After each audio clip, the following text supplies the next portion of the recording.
This is the VOA Special English Economics Report. As we told you last week, the United States has about 70,000 foundations for charitable giving. They are required to give away at least 5% of their total holdings each year. Most foundations are formed by wealthy individuals. People who put their wealth into foundations can become known for their social good works. At the same time, gifts to charity can bring tax savings. 50% of the value of a gift to a public charity can be used to reduce taxes. For private foundations, that percentage is smaller, 30%, but still a lot. Not surprisingly, strong foundation growth takes place during strong economic growth. For example, foundations grew quickly during the 1940s and 50s. A growing economy and changes in tax laws also led to sharp growth during the 80s. The economic expansion of the middle and late 90s resulted in record foundation growth.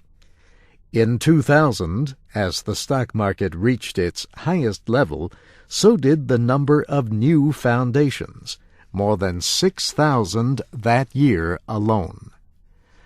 Researcher Stephen Lawrence says foundation growth has shown surprising staying power since then, even as economic growth slowed.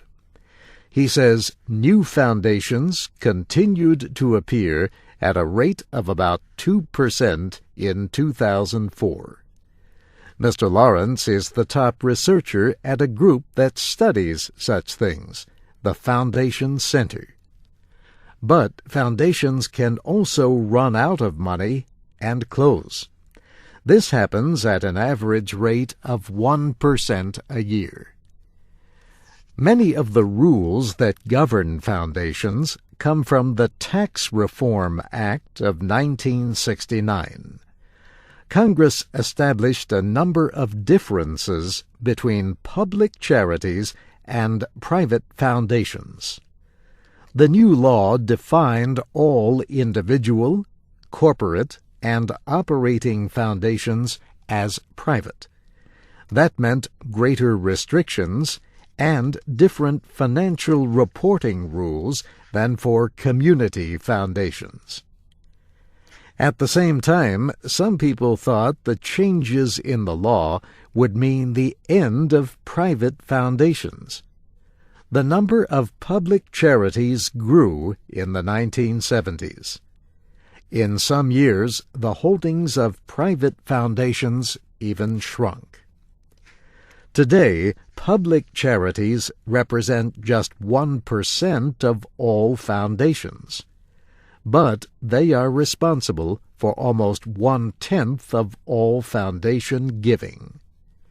And that's the VOA Special English Economics Report, written by Mario Ritter. Next week, listen for the third and final part of our series on foundations. Part 1 can be found at voaspecialenglish.com. I'm Steve Ember.